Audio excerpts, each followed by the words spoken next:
أعوذ بالله من الشيطان الرجيم. بسم الله الرحمن الرحيم.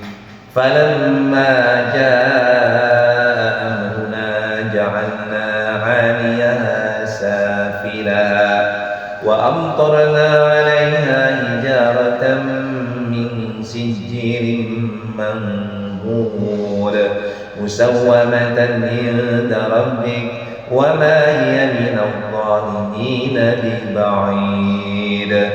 وإلى مدين أخاهم شعيبا قال يا قوم اعبدوا الله ما لكم من إله غيره ولا تنقصوا المكيال والميزان إني أراكم بخير وإني أخاف عليكم عذاب يوم محيط. ويا قوم أوفوا المكيال والميزان بالقسط ولا تبخسوا الناس أشياءهم ولا تعثوا في الأرض مفسدين. بقية الله خير لكم إن كنتم مؤمنين وما أنا عليكم بحفيظ. قالوا يا شعيب أصلاتك تأمرك أن نترك ما يعبد آباؤنا أو أن نفعل في أموالنا ما نشاء إنك لأنت الحليم الرشيد. قال يا قوم أرأيتم إن كنت على بينة من ربي ورزقني منه رزقا حسنا وما أريد أن أخالفكم إلى ما أنهاكم عنه إن أريد إلا الإصلاح ما استطعت وما توفيقي إلا بالله عليه توكلت وإليه أنيب. صدق Allahul Azim. Nah, begitu. Yang terlama-lama juga lancar. Nah, kita lihat ya. Jadi di ayat sebelumnya, di ayat yang sebelum dari 82 ini mengisahkan tentang bagaimana Allah Subhanahu wa taala menimpakan azab kepada kaum Nabi Lut. Ya, ini kisahnya nanti lebih lengkap, ada kisah Lut itu bagaimana prosesnya. Jadi Nabi Lut itu adalah salah satu dari famili Nabi Ibrahim yang sebelum Allah melalui malaikat mendatangkan azab, malaikat ini datang kepada Nabi Ibrahim untuk mengabarkan kepada Nabi Ibrahim bahwa Allah memerintahkan untuk membinasakan kaum Lut, yang mana kaum Lut itu adalah kaum yang melaksanakan atau melakukan homoseksual. Nah, Nabi Ibrahim sempat berdebat dengan malaikat itu, dua malaikat itu. Kenapa kau ditimpakan? Jangan ditimpakan. Kasihan. Karena Nabi Ibrahim itu adalah seorang karakter penyantun, dermawan, yang hatinya itu sangat sensitif, sehingga nggak tegaan gitu kan. Tapi akhirnya kata malaikat, sudah jangan berdebat lagi, ini dari ketetapan Allah. Nah, satu lagi yang disampaikan kepada Nabi Ibrahim adalah berita tentang akan lahirnya seorang anak dari istrinya yang bernama Siti Sarah, yang nanti nama anaknya itu adalah Nabi Ishak. Dari Ishak akan lahir Nabi ya. Nah, setelah itu malaikat datang kepada Nabi Lut mengabarkan tentang itu. Kemudian dikabarkan agar Nabi Lut itu berangkat di pagi hari. Nah, di pagi hari sebelum subuh suruh berangkat, meninggalkan kampung halamannya. Jangan nengok ke belakang. Nah, akhirnya diajar. Nabi Lut dan keluarganya selamat kecuali istrinya yang sama-sama ikut diajar pada Allah Subhanahu wa taala. Maka bentuk daripada azabnya itu, jadi ketika subuh itu Nabi Lut dan keluarganya kecuali istrinya dia meninggalkan kampung halamannya, maka baru masuk kemudian. Falamma jaa amruna, maka tatkala azab itu datang, amruna itu artinya perintah Allah yang untuk mengajar daripada kaumnya. Kemudian ja'alna 'aliyaha safilaha, maka kami menjungkir balikan negeri kaum Lut dan kami hujani mereka bertubi-tubi dengan batu dari tanah yang terbakar. Jadi dijungkir balik, artinya ada gempa. Jadi yang atas jadi bawah, yang bawah jadi atas. Iya. Dan bukan hanya itu saja, dihujani dengan batu yang terbakar, Bahkan bukan hanya terbakar, musawwamatan inda rabbik, yang diberi tanda oleh Tuhannya. Artinya diberi tanda itu setiap batunya ngincer orangnya yang memang diazab oleh Allah Subhanahu wa taala. Jadi batu-batu ini ngejar orangnya. Jadi memang sudah diberikan tanda-tanda tentang siapa yang harus dibinasakan, sehingga batu itu tidak mengejar Nabi Lut dan orang-orang yang beriman. Jadi yang ditimpakan oleh Allah Subhanahu wa taala kepada kaum yang homoseksual itu adalah dengan menimpakan atau menjungkir balikan bumi. Artinya jungkir balikan itu dijadikan gempa sehingga kemudian berubah. Sama seperti Korun itu pun jungkir balikan ke atas jadi bawah, bawah jadi atas. Sehingga kalau itu terkenal sekarang harta Korun yang digali sampai ke kedalaman tanah, ya kan, mencari harta Korun. Nah, dijungkir balikan. Bukan hanya dijungkir balikan, orang-orangnya dibakar hidup-hidup dengan batu yang musawwam yang diberi tanda Allah Subhanahu wa taala. Wa ma hiya minadh dhalimina bi ba'd. Dan siksaan itu tiadalah jauh dari orang-orang yang zalim. Artinya orang-orang zalim itu disiksa, dan orang zalim itu pasti disiksa. Maka siksaan itu tidak akan jauh dari orang yang zalim. Maka mafhumnya orang yang zalim itu dekat dengan siksaan. Maka jangan berbuat zalim. Dan orang yang melakukan homoseksual, baik itu gay maupun lesbian, itu adalah orang yang zalim. Kenapa zalim? Karena merugikan dirinya sendiri, ya kan? Sekarang merugikan dirinya sendiri dan merugikan tekanan masyarakat. Saya tanya, kalau orang berzina yang rugi siapa? Dirinya sendiri, ya. Dia sendiri yang zalim. Lah, kok merugikan diri sendiri? Merusak tatanan nasab namanya. Sehingga nanti kalau sudah tersebar perzinahan, apalagi homoseksual atau bebas, seks bebas, maka sudah tidak ada jelas lagi siapa turunan siapa. Belum lagi muncul penyakit di mana-mana, ya kan, seperti sekarang misalkan kita mengenal yang namanya penyakit HIV, AIDS, gitu kan. Itu akibat dari bebas, baik itu seks zina, sesama jenis, beda jenis maupun sesama jenis. Maka itu zalim. Maka orang yang zalim dekat dengan azab. Gitu kali ini. Kemudian selesailah kisah tentang Nabi Lut alaihissalam yang digambarkan dalam surat Hud ini.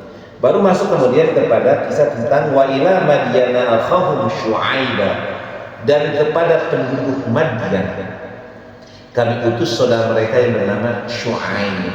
Ya. Qala, berkata Syu'aib kepada kaumnya, ya qaumi ibudullaha ma lakum min ilahin ghair. Wahai kaumku, sembahlah Allah, tidak ada bagi kalian Tuhan kecuali Allah Subhanahu wa taala. Ini seruan yang diserukan oleh seluruh nabi, seluruh rasul. Ya, seluruh nabi yang 124.000, yang rasul 313 orang. Rasul itu yang diserukan kepada umatnya oleh mereka adalah ubudullaha ma lakum min ilahin ghair.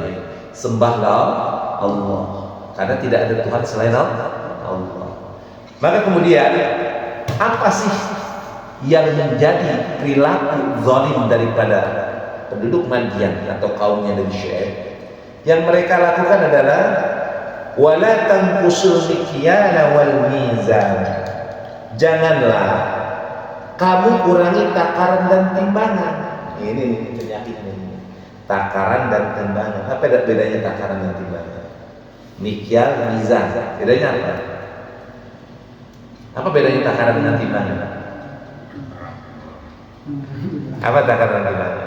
Dan sekarang gini, kalau orang di sekolah di sekolah waktu itu. Kira-kira kalau menentukan nilai, dia ada pertimbangan. Ada pertimbangan. Pertimbangan itu biasanya melalui berbagai macam penilaian, ya kan? Misalnya, saya ingin memberikan penilaian kepada si A, si B dalam pendidikan. Maka bukan hanya dilihat daripada ujian akhirnya, tapi dilihat bagaimana kelakuannya selama proses pembelajaran. Maka saya kasih nilai A lah gitu. Nah itu namanya menimbang, ya timbangan. Nah sekarang menakar biasanya diikuti dengan neraca. Ada, kalau sekarang kan melalui kalau dulu kan beratnya berapa, kalau sekarang kan melalui digital gitu kan, berapa beratnya tahu. Gitu. Nah di zaman itu di penduduk Madian berkembang perniagaan, perdagangan di mana di situ saling mencurangi. Apabila menimbang untuk dirinya sendiri minta ditambahkan, tetapi kalau untuk menimbang orang lain dikurangi. Fawailul lil mutaffifin, dalam surat Al-Mutaffifin ayat 30 ada, celakalah orang yang curang. Siapa yang curang? Ya ini yang tanqusul mikyala wal mizan, yang mengurangi takaran dan timbangan. Sama seperti pemilu sekarang. Itu mengurangi takaran dan timbangan. Ya kan? Untuk dirinya sendiri jumlahnya ditambahkan. Ya kan? Demi kepentingannya ditambahkan. Untuk orang lain dikurangi. Nah ini itu kaum Madian, kaumnya Nabi Syuaib sudah melakukan itu, kecurangan itu dalam berbagai macam aspek, baik itu perniagaan maupun bidang-bidang yang lain. Jadi mengurangi takaran dan timbangan itu bukan hanya dalam perdagangan yang ekonomi, tapi dalam berbagai macam. Ya kalau sekarang ini ya politik tadi, pemungutan suara ditambah-tambahkan atau dipindahkan suara B gitu kan, sering terjadi. Sekarang ribut kan di kampanye ini, di proses pemilihan dan perhitungan KPU, suaranya si fulan DPR pindahin ke si fulan, yang ngelakuin kecurangan KPU-nya kan gitu. Maksud sekarang KPU-nya diisi rekap ya kan, suaranya 02 dari 170 menjadi 770, 870. Nah ini kata Nabi Syuaib kepada kaumnya, wala tanqusul mikyala wal mizan, jangan mengurangi takaran dan timbangan. Ya, jangan mengurangi takaran dan timbangan.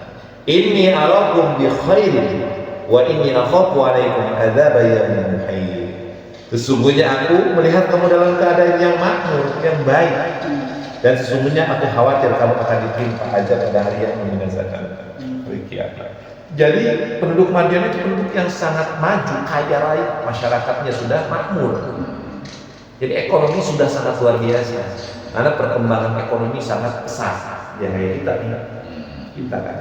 Sekarang kan banyak kecurangan dan penipuan kan, dengan berbagai macam jenisnya kan.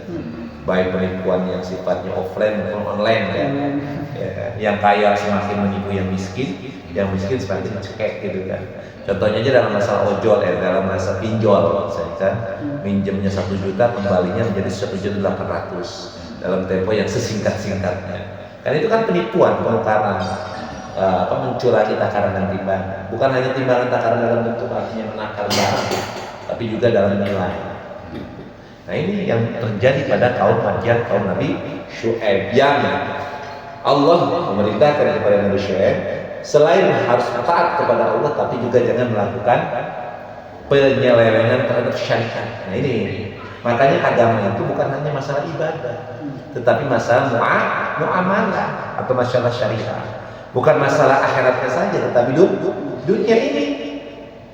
Sekarang masalah ekonomi dunia bukan, masalah keduniaan kan, masalah ekonomi muamalah. Nah di masa sebelum Nabi, masalah muamalah sudah sangat diperhatikan. Tidak boleh melakukan kecurangan terhadap takaran dan timbangan. Apalagi dikatakan kata Nabi Syuaib, saya melihat kalian ini sudah makmur, jangan mengurangi takaran dan timbangan, karena itu adalah sebuah hal yang haram. Kalau itu proses minjam riba, Kalau bukan hal yang lain, maka itu adalah hal kecurangan. Perniagaan yang dilakukan dengan kecurangan, maka itulah yang tidak boleh dilakukan oleh orang Islam. Kemudian, wa ya qaumi awful mikyala wal mizana bil qisti wa la tabkhasun nas asya'ahum wa la ta'thaw fil ardi mufsidin. Ini penegasan. Wahai kaumku, kata Nabi Syuaib, penuhilah takaran dan timbangan. Artinya sempurnakan takaran dan timbangan itu. Kalau menimbang itu harus sempurna. Jangan, kalau dulu kan kalau timbangan diganjel bawahnya yang kayak koinnya, masih ingat tuh. Kalau timbangannya berjelak-berjelak tuh, bawahnya ganjel. Kalau sekarang kan disetting tuh, ya kan, disetting. Kalau sekarang ditambahin nolnya tuh, ditambahin sehingga ketika makan makin bertambah.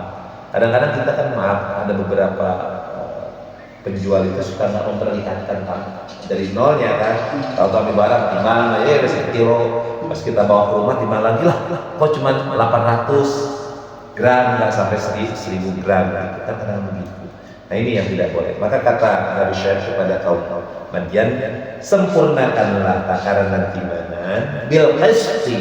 Artinya bil qisti itu dengan adil.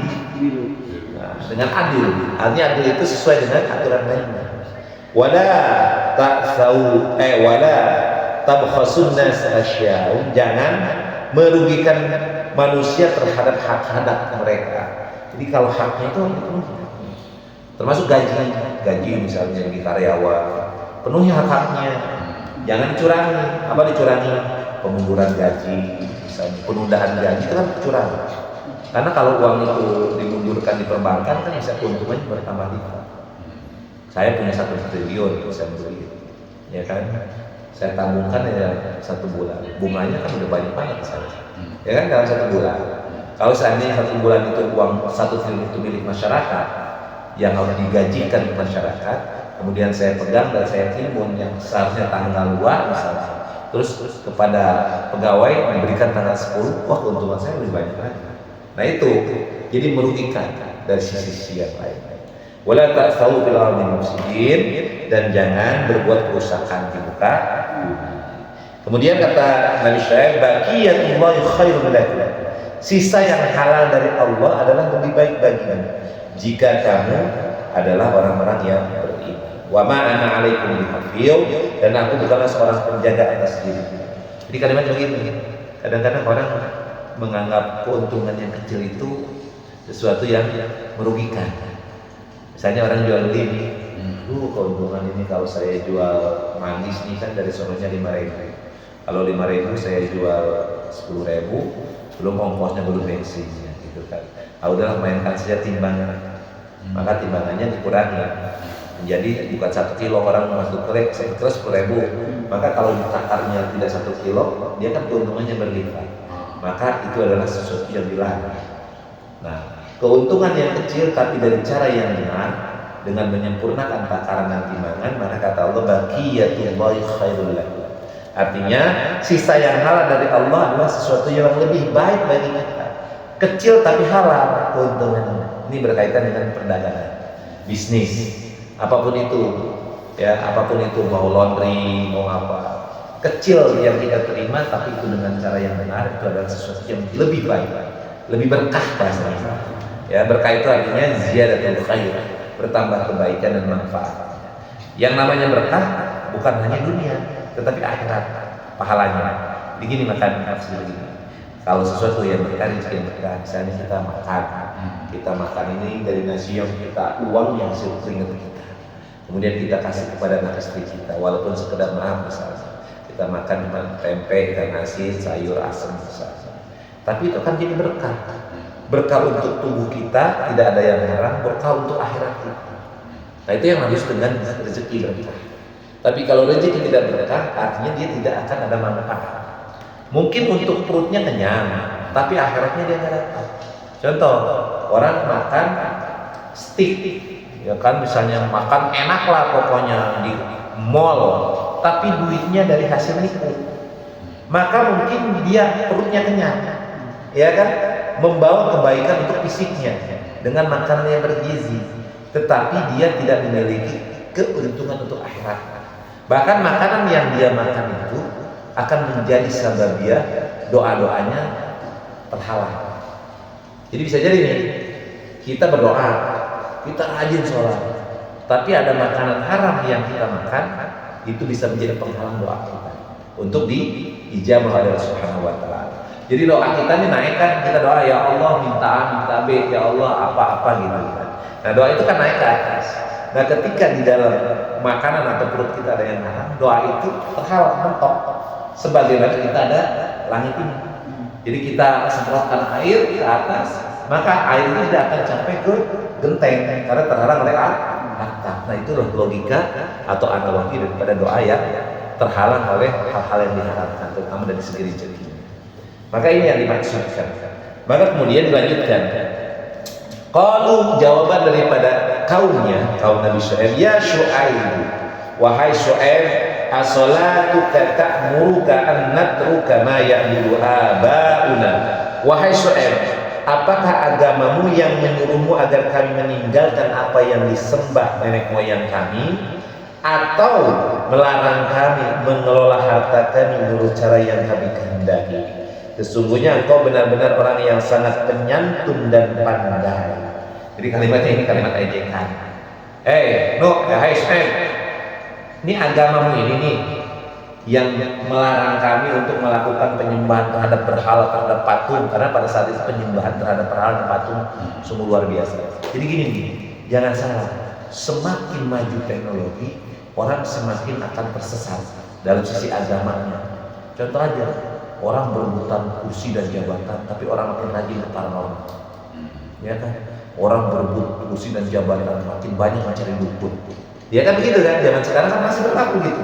Makin mencari orang-orang pintar agar dia menang di kontestasinya. Kan begitu. Nah, yang terjadi hampir sama seperti itu. Jadi mereka melakukan ritual-ritual, penyembahan-penyembahan itu sebenarnya awal muasalnya berawal daripada umpamanya.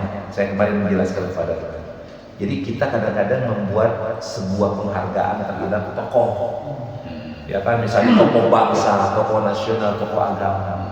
Kadang-kadang kalau tokoh bangsa kita buatkan patung, kayak patung Sudirman, untuk mengenang betapa besarnya jasa tokoh ini. Atau kita punya misalnya ulama, kita buatkan makamnya sampai bagus makam itu, ya kan. Kemudian diziarahi oleh orang-orang. Awal-awal mungkin orang ziarah tulus ke situ. Ziarahnya memang ingin mendoakan dan menapaktilasi. Karena ingat, orang meninggal itu bukan kita minta doa dari dia, tapi justru kita orang hidup mendoakan orang yang meninggal. Walaupun nabi sekalipun, walaupun itu orang wali-wali, bukan kita minta, justru kita memberi. Makanya kenapa kita harus bersolawat kepada Nabi? Bersolawat itu bukan meminta, tapi memberi. Allahumma sholli ala sayyidina Muhammad, Allahumma sholli ala Muhammad. Apa artinya? Ya Allah, sampaikanlah sholawat dan keselamatan, salam dan kesejahteraan kepada Nabi. Doa apa minta? Doa apa minta? Minta kepada Nabi atau kita meminta kepada Allah untuk Nabi? Kita meminta kepada Allah untuk Nabi agar selamat sejahtera. Artinya Nabi didoakan oleh kita. Artinya Nabi walaupun dia Nabi sekalipun, maka beliau sangat membutuhkan doa kita. Nah itu, Nabi sekalipun, kita sholawat itu bukan meminta, tetapi ketika orang bersolawat kepada Nabi, maka pahalanya mengalir gitu. Artinya Allah Subhanahu wa Ta'ala memberikan kebaikan kepada kita. Kenapa? Karena yang kita mohon adalah manusia terbaik. Yang dimohon adalah kekasih Allah. Itu kalimatnya. Jadi kalimatnya begini contohnya. Kita di dunia ini, kita punya anak. Kita ini punya anak, ya kan? Maka kata orang, Pak, anaknya pinter, anaknya cerdas, anaknya soleh. Prestasinya begini Pak. Kira-kira kita senang gak? Anak kita dipuji, senang gak? Oh senang. Maka kita perlu terima kasih Pak. Kebetulan saya ada rezeki kemarin dari Habib Umroh, kita kasih ke kurma, kita kasih ke air jam-jam, ya kan? Bapak, ini barangkali ini ada air jam, ini saya untuk obat keluarga. Kan kita senang. Beda dengan orang yang menghujat anak kita, yang memaki anak kita marah nggak? Marah. Nah analoginya Rasulullah itu adalah kekasih Allah. Ketika kita manusia, umatnya memujinya, kira-kira Allah senang nggak? Makanya orang sekali bersolawat pahalanya bisa 100.000 sekian pahala yang didapatkan dalam bersolawat, ya kan? Nah itu logikanya atau analoginya. Jadi kenapa kok bisa? Nabi itu bukan dimintai, tapi Nabi itu meminta doa dari kita. Tetapi ketika kita bersolawat dengan doa dengan bersolawat, maka kita dapat pahala. Gitu kalimatnya. Jadi ketika kita berziarah pun bukan kita minta, tapi kita mendoakan orang yang wafat dan menafaktilasi kebaikannya. Nah sekarang kan sudah berubah, ya kan? Orang pergi ke Cirebon, ke makam Sunan Gunung Jati, di situ dia minta cek gitu kan? Nah itu keliru. Nah yang terjadi pada umat Nabi Syuaib begitu, dia menjadikan tokoh-tokoh patung-patung itu kemudian menjadi ritual-ritual yang lupa hakikat sesungguhnya bukan itu. Maka itulah yang diberantas oleh Nabi Syuaib. Dan ketika mereka dilarang melakukan ritual itu dan diperintahkan untuk menyembah Allah dengan langsung meminta kepada Allah dalam bentuk ibadah, maka jawabannya, wahai Syuaib, as-salataka. Jadi kalimatnya, as-salatuka ta'muruka an natruka ma ya'budu abauna. Apakah agamamu itu yang memerintahkan kami untuk meninggalkan kami menyembah yang disembah oleh bapak-bapak nenek moyang kami? Dan engkau memerintahkan kepada kami mengatur seolah-olah engkau ini pemilik daripada harta kami, yang kami mengelola harta kami ini ya semau kami. Sekarang engkau kok mengatur-ngatur masalah urusan ekonomi kami? Siapa kamu? Sungguh kamu ini adalah seorang yang penyantun, lagi cerdas. Jadi kalimatnya itu al-halim. Halim itu yang rendah hati dan cerdas itu ejekan. Cerdas sekali kamu itu, hebat sekali kamu itu, ngatur-ngatur saya. Gitu kalimatnya, sombong. Itu kan sering terjadi itu. Kalau orang kaya, orang yang pejabat, kalau dikasih kritik itu, siapa lu ngatur-ngatur gue? Orang miskin kok ngatur-ngatur gue? Kan gitu tuh, itu kesombongan, arogansi ya. Maka kemudian di ayat yang terakhir, qala ya qaumi ara'aytum in kuntu ala bayyinatin min rabbi wa razaqani minhu rizqan hasana. Wahai kaumku, terangkanlah padaku jika aku mempunyai bukti yang nyata dari Tuhanku dan aku dianugerahi oleh Allah Subhanahu wa taala rezeki yang baik. Pantaskah aku menyalahi perintahnya? Aku tidak bermaksud menyalahi kamu terhadap apa yang aku larang darinya. Aku hanya bermaksud mendatangkan perbaikan selama aku masih sanggup. Dan petunjuknya aku ikuti hanya dari Allah. Kepada Allah aku bertawakal dan kepadanya akulah aku kembali. Jadi kalimatnya sepemahamannya adalah, wahai kaumku, aku ini diperintah oleh Allah Subhanahu wa taala. Allah yang memberikan kehidupan kepadaku. Allah yang memberikan rezeki kepadaku. Allah yang mengangkat aku sebagai nabi dan rasul kepada kalian. Itu kalimatnya. Maka aku mau tidak mau harus menyampaikan apa yang diperintahkan Allah kepada kalian. Aku akan sangat tidak pantas kalau aku menyalahi Allah Subhanahu wa taala yang telah memberikan itu kepada aku. Kalimatnya begitu. Maka apa yang aku datangkan kepada kalian itu pada hakikatnya untuk kebaikan kalian, bukan untuk keburukan kalian, gitu kalimatnya. Dan aku memasrahkan segala hasil daripada apa yang aku dakwahkan ini kepada Allah Subhanahu wa taala. Aku bertawakal kepada Allah dan aku kembalikan segala urusannya kepada Allah. Di kalimatnya begitu tuh. Jadi Nabi Syuaib dia mendapatkan penentangan dari kaumnya, yang dimana kaumnya ketika dilarang untuk menyembah sembahan-sembahan selain Allah membangkang tetap, dan ketika dilarang untuk meninggalkan kecurangan terhadap takaran timbangan membangkang juga, bahkan mengeluarkan dalilnya. Maka kata Nabi Syuaib, kalimat di akhir adalah, aku pasrahkan kepada Allah Subhanahu wa taala dan aku kembalikan segala urusannya kepada Allah Subhanahu wa taala. Maka kesimpulannya yang pertama, Nabi yang tadi disebutkan Nabi Lut, Nabi Syuaib yang sempat dibahas dalam kajian kita, kedua-duanya memerintahkan umatnya untuk menyembah kepada Allah, meninggalkan kesembahan yang lainnya.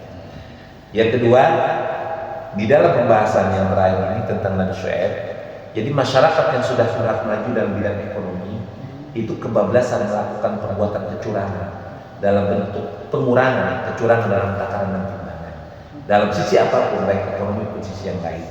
Maka itulah yang harus dilarang, harus ditinggalkan oleh orang-orang yang beriman untuk melakukan perbuatan kecurangan dalam berbagai macam hal, baik dari sisi ekonomi maupun sisi yang lainnya. Maka hal ini belum akan rampung sebenarnya. Tetapi hukuman-hukuman bagi orang yang zalim itu adalah akan didatangkan azab dari Allah Subhanahu wa taala. Ada pertanyaan pada Cukup ya? Ya, yang disampaikan cukup. Alhamdulillahirabbil alamin.